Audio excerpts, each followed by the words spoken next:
বাংলাদেশের রাজনৈতিক ইতিহাসে কি নতুন একটি অধ্যায়ের ইঙ্গিত দিলেন শেখ হাসিনা? সম্প্রতি প্রকাশিত একটি সাক্ষাৎকারে তিনি বলেছেন, I will return with my head held high. আমি মাথা উঁচু করেই দেশে ফিরব। এই যে দৃঢ় উচ্চারণ, এর ভিত্তি কোথায়? একদিকে আওয়ামী লীগের কার্যক্রমের উপরে নিষেধাজ্ঞা, তার হাজার হাজার কর্মী বন্দী, জেলে, অথবা লক্ষ লক্ষ কর্মী ঘর ছাড়া, মামলা হামলা, নিপীড়ন নির্যাতনের শিকার। সেই মুহূর্তে এই দীপ্ত উচ্চারণ কিসের ইঙ্গিত করে? আজকে শুধুমাত্র আবেগ নয়, বরং রাজনৈতিক বাস্তবতা, ইতিহাস, আন্তর্জাতিক রাজনৈতিক সমীকরণ এবং বাংলাদেশের বর্তমান অবস্থার প্রেক্ষিতে একটি নির্মোহ বিশ্লেষণ করবার চেষ্টা করব। সাথে থাকবে। আসসালামু আলাইকুম এবং আদাব। আজকে মিলেনিয়াম পোস্টে জননেত্রী শেখ হাসিনার একটি দীর্ঘ সাক্ষাৎকার প্রকাশিত হয়েছে এবং এটি মিলেনিয়াম পোস্ট থেকে অন্যান্য কিছু গণমাধ্যমেও প্রকাশিত ও প্রচারিত হয়েছে। সেখানে আজকে যেহেতু 19শে মে, 1981 সালের 17ই মে তার ঐতিহাসিক প্রত্যাবর্তন ঘটেছিল, সুতরাং আজকে প্রাসঙ্গিকভাবেই তার আবার দেশে ফেরা নিয়েই এই সাক্ষাৎকারে অনেক আলোচনা হয়েছে। তিনি দৃঢ়তার সাথে বলেছেন তিনি ফিরবেন। তিনি কিসের ভিত্তিতে তিনি ফিরবেন, তিনি কবে ফিরবেন? আমি গত পরশুদিন 17ই মে একটি এপিসোডে বলেছিলাম যে তিনি এবছরের 2026 সালের ডিসেম্বরের মধ্যে ফিরবে অথবা 2027-এ ফিরবে। অনেকেই আমাকে বলেছেন কেন আমি 2027 বললাম। এই প্রশ্নের কিন্তু চমৎকার একটা উত্তর দিয়েছেন বঙ্গবন্ধু কন্যা শেখ হাসিনা। তিনি বলেছেন তিনি কখন কবে ফিরবেন এক্ষেত্রে সময়টা গুরুত্বপূর্ণ নয়, বরং এক্ষেত্রে তার ফেরার পক্ষে একটি রাজনৈতিক বাস্তবতা গুরুত্বপূর্ণ। সুতরাং বাংলাদেশে তার প্রত্যাবর্তনের সপক্ষে একটি রাজনৈতিক বাস্তব পরিস্থিতি সৃষ্টি হলেই তিনি ফিরবেন। অনেকেই প্রশ্ন করেন যে আওয়ামী লীগ তাহলে কি করছে এই মুহূর্তে? অনেকেরই দেখলাম যে বেশ এই কেউ ক্ষোভের সাথে বলে। সেই প্রশ্নের উত্তরও কিন্তু এই সাক্ষাৎকারে আছে। আওয়ামী লীগ এখন বাংলাদেশ থেকে হারিয়ে যাওয়া গণতন্ত্র পুনরুদ্ধারের সংগ্রামে লিপ্ত। বাংলাদেশ থেকে যে গণমাধ্যমের স্বাধীনতা, মত প্রকাশের স্বাধীনতা, বিচার বিভাগের স্বাধীনতা সবকিছু হারিয়ে গেছে, সবকিছুকে ফিরিয়ে আনার সংগ্রামে আওয়ামী লীগ লিপ্ত। এর বাইরেও আওয়ামী লীগ রাজনৈতিকভাবে সংগঠিত হচ্ছে, আওয়ামী লীগ আন্তর্জাতিকভাবে তাদের যোগাযোগ বাড়াচ্ছে। সুতরাং যারা বলেন আওয়ামী লীগ কি করছে, তাদের জন্য এই প্রশ্নের জবাবটি এর মধ্যেই রয়েছে। তিনি এই সাক্ষাৎকারে বারবার 1981 সালের 17ই মের কাছে ফিরে গেছেন, তিনি ইতিহাসের কাছে ফিরে গেছেন। তিনি বলেছেন যে বর্তমানে যে প্রতিকূল পরিস্থিতির মধ্য দিয়ে আওয়ামী লীগ যাচ্ছে, তিনি আছেন এর চেয়েও কঠিনতর প্রতিকূল পরিস্থিতির মধ্য দিয়ে তিনি অতীতে গিয়েছেন। সুতরাং এই রকম পরিস্থিতির মধ্য দিয়ে যাবার অভিজ্ঞতা তার রয়েছে। 1981 সালের 17ই মে যখন তিনি বাংলাদেশে ফেরেন, তখনও তার জীবনের প্রতি হুমকি ছিল, তাকে হত্যার হুমকি দেওয়া হয়েছে। তিনি যেন দেশে ফিরতে না পারেন তার জন্য সর্বোচ্চ চেষ্টা করেছেন সেই সময়ের সামরিক জান্তা জেনারেল জিয়াউর রহমান। শেখ হাসিনার প্রত্যাবর্তন ঠেকাতে সেই সময় একটা প্রতিরোধ কমিটি পর্যন্ত গঠিত হয়েছিল, যে কমিটির আহ্বায়ক ছিলেন সেই সময়ের জাতীয় সংসদের স্পিকার মির্জা গোলাম হাফিজ। সুতরাং এটা নতুন কিছু নয়, এবং তিনি ফিরেছিলেন সেই সামরিক জান্তার দুঃশাসনের সময়।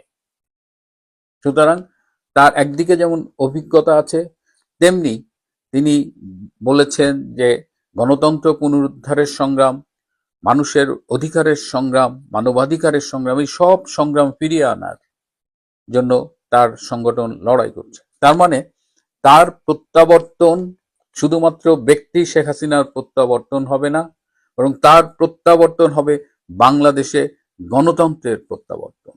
এখন স্বভাবতই প্রশ্ন উঠছে যে বাংলাদেশে তো আওয়ামী লীগের কার্যক্রম নিষিদ্ধ, অনেক নেতাকর্মী কারাগারে, বেশ কয়েকজন দেশের বাইরে, তাহলে আওয়ামী লীগ কিভাবে ফিরবে?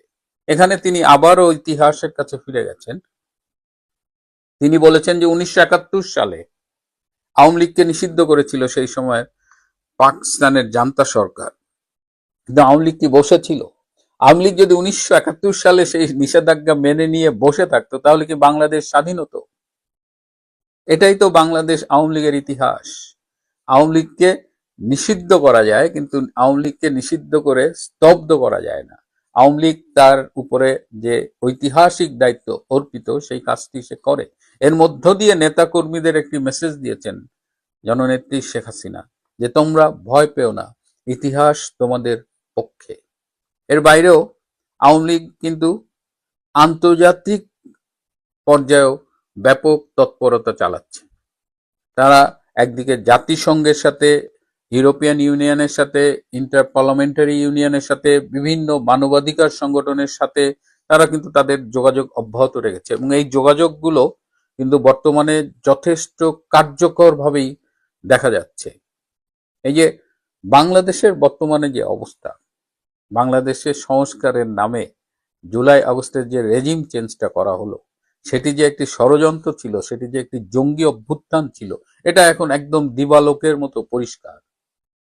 এবং বাংলাদেশে যে গণতন্ত্রহীনতার মধ্য দিয়ে এই মুহূর্তে যাচ্ছে, সেই বাংলাদেশ যেখানে মানবাধিকার নাই, যেখানে মত প্রকাশের স্বাধীনতা নেই, যেখানে মানুষের অধিকাংশ মৌলিক অধিকারই বিঘ্নিত, সেখানে আন্তর্জাতিক এই সংগঠনগুলো কিন্তু ক্রমশ সোচ্চার হচ্ছে। এবং এই যে আন্তর্জাতিক মহলের সাথে যোগাযোগ, এটা আওয়ামী লীগ কিন্তু খুব কার্যকরভাবে চালিয়ে যাচ্ছে। এই সাক্ষাৎকারেও আমরা সেটা দেখতে পেয়েছি। তিনি বাংলাদেশের অর্থনীতি, তার আমলের উন্নয়ন এবং বর্তমানে যে হামের মহামারী চলছে সেটি নিয়েও কথা বলেছেন।